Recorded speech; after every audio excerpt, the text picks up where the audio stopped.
Бул ажатканага эми дара аталат эми. Ооба. Бул кошунаңыздардын үйү экен мына жер. Ана ул үйү. Мына сиздердин үйүңүздөр.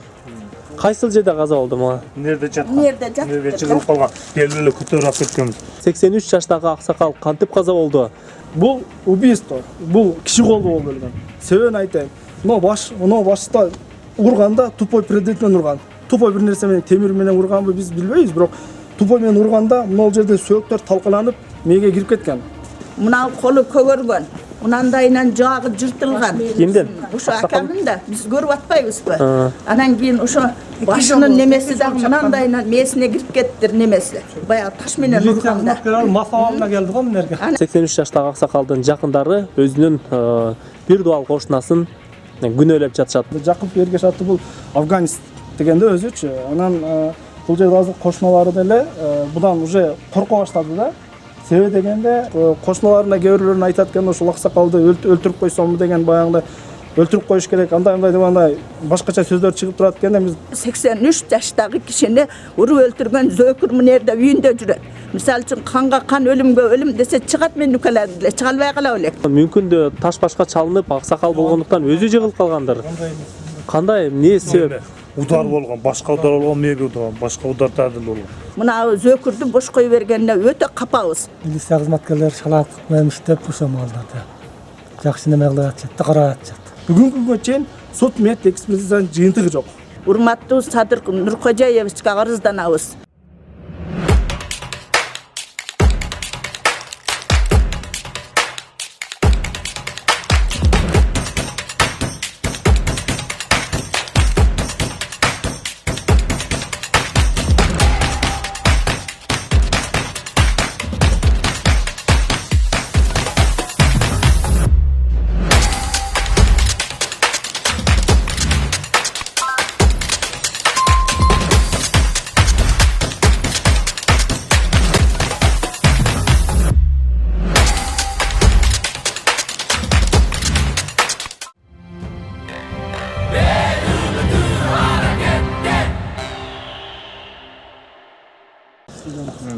Саламатсыздар, урматтуу Адылак жолу YouTube каналынын көрүүчүлөрү. Биз азыр Өзгөн районунун Карол айылынын Шералы айылындабыз. Бул жакта 83 жаштагы аксакалдын ушул өлүмүнө байланыштуу анын жакындары түз эфирге чыгабыз деп атайын мени чакырышты.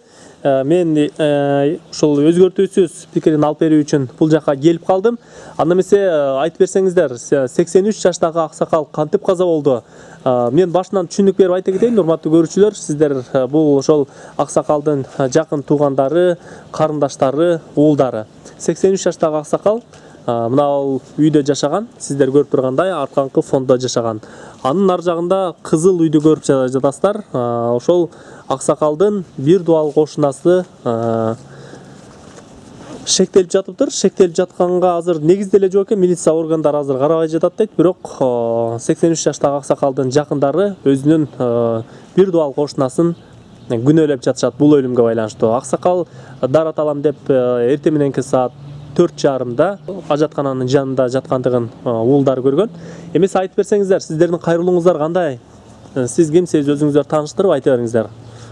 Кайрылууңуздар өзгөртүүсүз эле кетет эми. Максат ошо туалеттин астында жатып калган жеринен алып келип больницага алып барганбыз. Атаңызды. Больницага алып бардым 4,5-5 ортосунда. Бул так 38 күн мурун. 38 күн мурун 5 октябрь эртең менен алып барып больницадан күндүзгү саат 3-4-тө операциядан чыкпай калды. Ошол бойдон экспертизасына кеткен, экспертиза ham чыга элек. Экспертиза ушу 38 күн болду. Экспертиза 3 кече жакында барып келдим. 3-чү жолу барышым чыга элек. Экспертиза чыга элек. Чыга элек. Сиз дагы уулу болосузбу аксакалдын? Болом, ошо милиция кызматкерлери шалаат кылмыштеп ошо малдарды. Жакшы неме кылып атышат, карап атышат. Кандай карап атышат дейсиз эми аксакалдын? Малда 5-октябрь күнү саар майдан аксак чакырдыңар деп кеп кылганан келишти да. Милицияларбы? Милициялар майрамы экен эле. Кайта бизди күнөөлөп, биздин укук төлөп атышат кайтып. Эми ал бул жерде убийство болгондон кийин айтасыздар да эми. Айтып берсеңиз, атаңыз кандай адам болчу? Жакшы адам эле. Намаз окуйбу беле? Намаз окуйт дейт. Түнкү саат 4:30 тараматмасында эмнеге ишке чыкты? Тараталуу үчүн да, таратал үчүн чыгат да чыккан. Чыккан туул Мындай этпейт. түшүндүрүп берсеңиз, мына түшүндүрүп айтсаңыздар. Таратал үчүн чыккан да эшикке. Ошондо көрүп калып биз полицияга бардык. Ооба, дараталган чыккан. Мүмкүн да таш башка чалынып, аксакал болгондуктан өзү жыгылып калгандыр. Кандай, эмне себеп? Удар болгон, башка удар болгон, мээге удар, башка удар тадил болгон. Ошонон адам бирөө урган точно. Үйгө көтөрүп алып келдим, точно урупту, мына жыгылган эмес деп больницага апарып жөнөдүм. Урган точно. Ушундай урулган белгилер бар. Ассаламу алейкум. Эми сиз да түшүндүрүп берсеңиз, жакшы түшүндүрө албайт да туугандарыңыз, сиз кимсиз? Бул жак мен ошол өлгөн аксакалдын 83 жаштагы аксакалдын бир тууган агасынын баласы болом. Бул жак мен акаларым болот, агаларым болот. Бул жактар эми ичпейт, чекпейт, көчөгө көп чыкпайт. Ошого мен конкретин түшүндүрүп коеюн. Бул жерде ушундай болуп атат. 38 күн болду да бул иштин болгонуна. Эми билбейм, укук коргоо органдары ишин карап атат, бирок ушу бир туугандарыбыз канааттанбай атат да. Биз ошо элге чатуу жаранды шектеп атабыз, бирок эми далил жок, эчтеке кыла албай атат. Чындыгында укук коргоо органдарынан дале рахмат, бирок мынчалык 38 күн деген бул оңой эмес да. Бул суд, мед, экспертиза дегенди жыйынтыгын 3 күндө деле чыгарат деген сөз бар. Биз билбейбиз, мейли 1 ай деди, 1 ай эмес, 8 күн өтүп атпайбы? 30 күндөн уже 8 күн өтүп кетет, 38 күн болуп атат. Бүгүнкү күнгө чейин суд, мед, экспертизанын жыйынтыгы жок. Анан азыр бул жагын айтым боюнча бул Аксакал кантип каза болгон? Эмне себептен кошунасына күнөөлөп атасыздар? эми мындайда бул жерде ушул Жакупов Эргеш, биз уже иликтей берип уже түшүнө эле калды. Жакупов Эргеш аты бул афганист дегенде өзүчү. Анан бул жерде азыр кошуналары деле будан уже корко баштады да. Себеби дегенде будан бир нече жыл мурун бул акамдардын коюн урдайт. Коюн урдап, анан бул аксакал өзү коем бир дубал кошунабыз деп тур тосмо арызын жеке өзү барып өзү жазып берген. Роудуга барып өзү коем бир дубал кошунабыз деп өзү жазып тосмо арызын жазып берет. Бирок андан кийин ортосунда кандайдыр бир баягындай уруш тополоң болуп турат. Анан бир 2-3 жыл мурун эле ушу эшигиңиздин астынан суу өткөрүп алайын деп сураганда, Эмнеден суу өткөрөйүн деген экен, ушул жерден баягы суу өткөрүп алайын деп Тиги үйүнө турат да, мына үйүнө. мына эшиктин астынан могул жерден өткөрүп алайын деп сураганда, эми уруксат бербей койгон да. Ошонун айынан может эми такталбаган маалымат жок. Кошуналарына кээ бирлөрүн айтат экен, ушул аксакалды өлтүрүп койсомбу деген, баягындай өлтүрүп коюш керек, андай дегандай башкача сөздөр чыгып турат экен. Эми так маалымат жок, мен айта албайм аны. Эми өлгөндүгү тууралуу мен так билбейм, бул өзүнүн балдары көргөн. Эртең менен 4 менен 5-тин аралыгында бул акаларын көрүп калган. Ошондо жатканда эле бул ошо 10 эле жаткан. Бул убийство, бул киши колу болуп өлгөн. Себебин айтайын. Мына башта урганда тупой предметмен урган. Тупой бир нерсе менен, темир менен урганбы биз билбейбиз, бирок тупой менен урганда мына жерде сөөктөр талкаланып мээге кирип кеткен. Жөн жыгылып калганда деле макул ташка тийсин. Ошондо бир жаракка хоть бир нерсе кетет. Ал болгону аксакал болгону бир 70ке бир 65-70 килограмм эле чыгат мында божомол менен алгандачы. Эми ал киши колду болгон баардык прекрасно билет. Бирок ушул күнгө чейин баягы так укук коргоо органдары результатын көрсөтө албай атат да бизгечи. Биздин негизибиз ошол. Мына бир туугандары мына ушул результат чыгып калсын деп мына Россиядан келген кыздары бүгүнкү күнгө чейин кете элек. Булардын деле өздөрүнүн тирлиги бар. Ошол укук коргоо органдары бетин ачып берсе экен деп, булар ошондо өздөрүнүн укаларын коркуп, эртең дагы бир чап кетпесин деп булар коркуп отурат ошондон. Болгон нерсе ошол. Жанагы бул кошунам нервин ыйрак да. Нервный ыйрак да?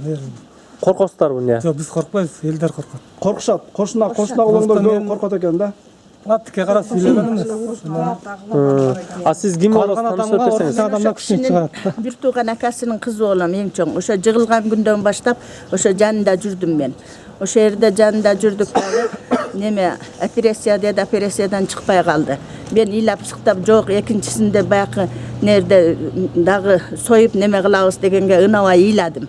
Жок, эми болор иш болуптур, 84 жашка чыгып өлдү, акам пешинесине ушул өлүм жазыптыр десем, болбой ошо жерде тергөөдө иштегендер мындай кылбыз, азыр операция кылдырбасаңыз, кийин жайын казып болсо эми ошондой кылганга туура келет деди. Анан мен ошого ынанып, майли деп мына ушул күнгө чейин бир жыйынтыгы чыкпай атат. Экспертизадан. Онусу бир болуп атат. Анан өзгөндө начальник милициялар олар булар анан кийин мына жобу деди. Биз бардык тууган уруктар биригип ошо начальник милицияга ham бардык.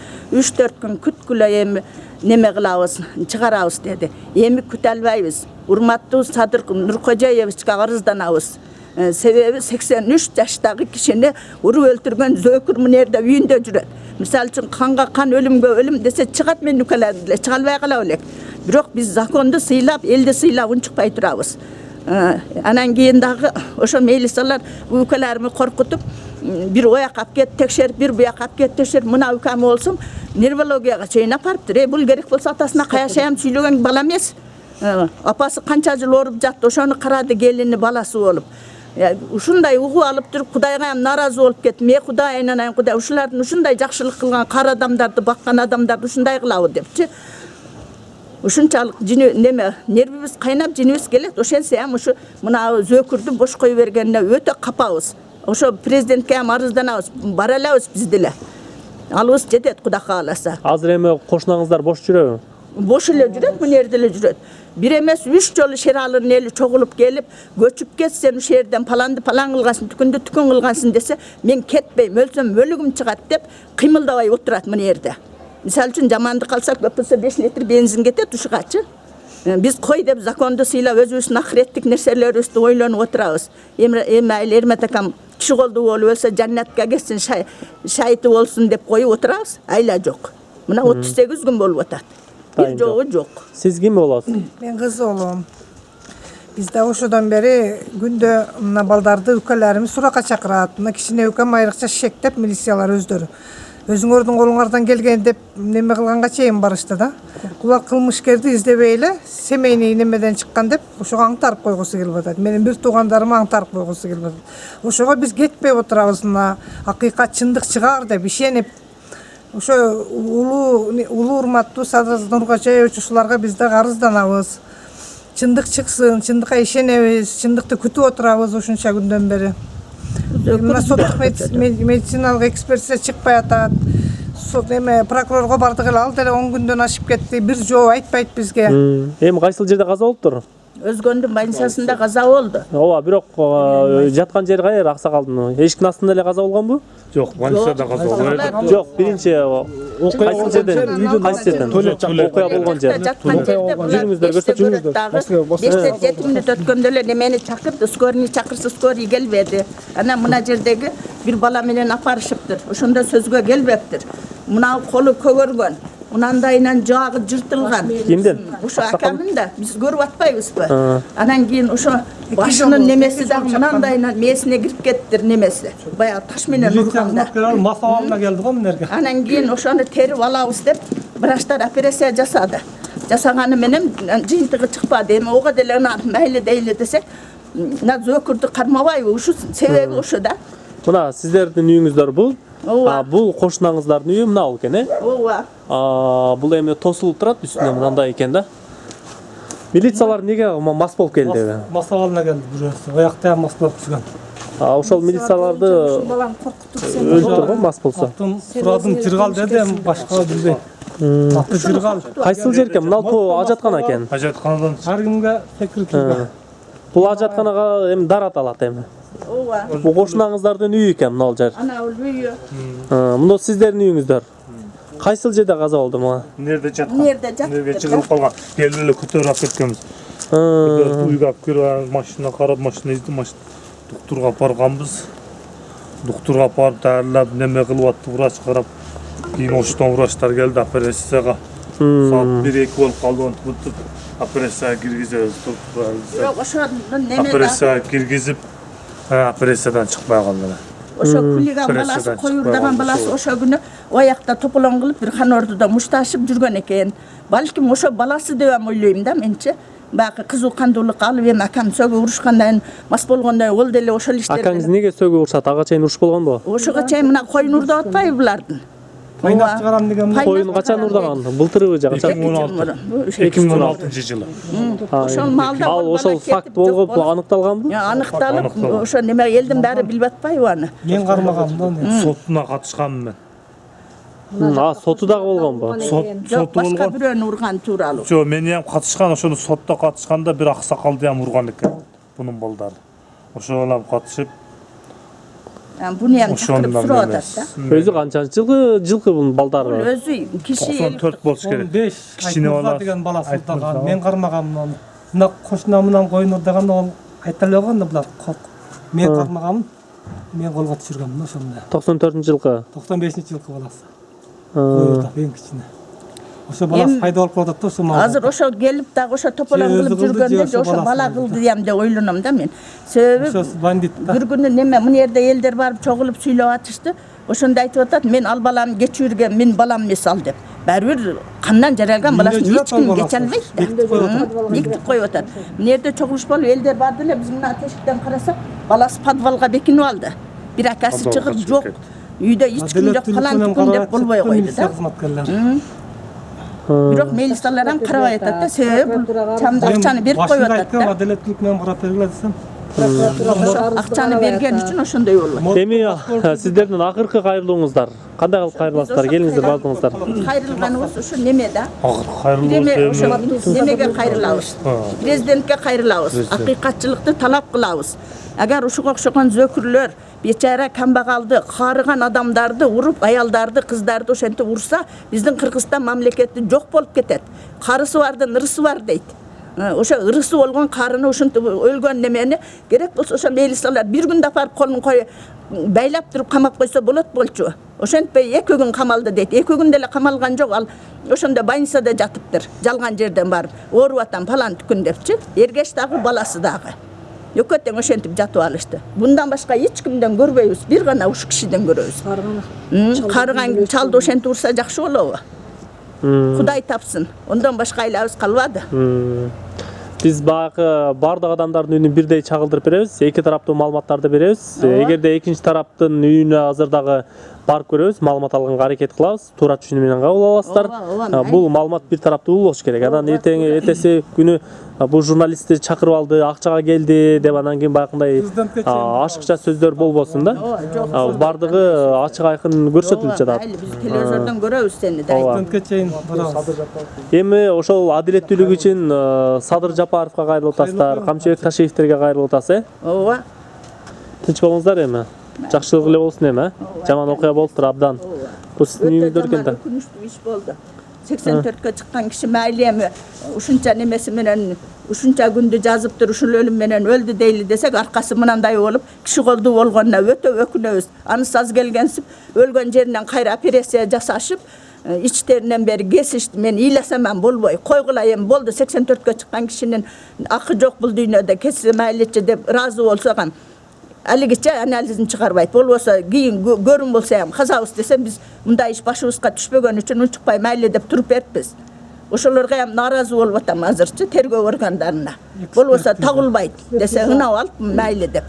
Болбосо мен ошол жерде жаңжал кылып Эми экспертизанын жыйынтыгын карап туруңуздар, күдөп чыгып калаттыр. Экспертизанын жыйынтыгы негизинен 1 айдан 40 күнгө чейин да, 38 күн болуптур. 2 күн калыптыр дагы. 2-3 күн күтүп туруңуздар, экспертизанын жыйынтыгы чыккандан кийин аны дагы күч органдары, милиция кызматкерлери сөзсүз түрдө карайт деген ишеничтебиз. Урматтуу көрүүчүлөр, биз азыр экинчи тараптын үнүн бергенге аракет кылабыз. Болсо үнүн билдирет. Эгер мүмкүнчүлүк жок болуп калса, түз эле биздин редакцияга келип үнүн өз пикирин билдирип кетсе болот.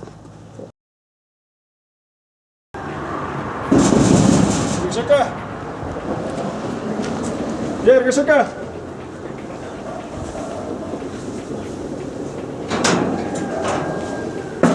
Бар бекен? Гешека. Чын көрүнбөйт го. Чын көрүнбөйбү? Гешека. Мынал үйдө жашайт экен.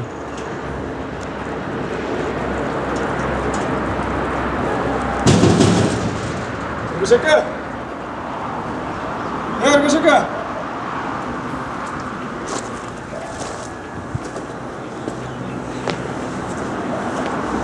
Гешека. Телефон номери дагы жок да?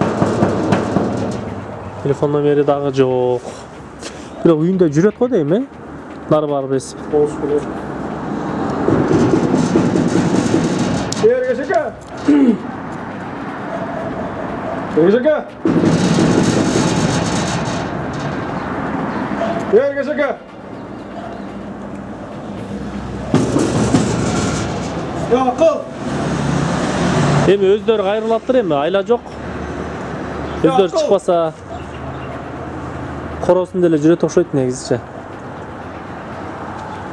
Биздин ар жактан интервью алып аткан сөздөрүбүздү деле угат да бул жака эми жүрдү алып. Бул жерде биз Темирден турбайбы? эл 3 жолу протокол жазды да, мен ушул айын айылбаш катары айтып коеюн.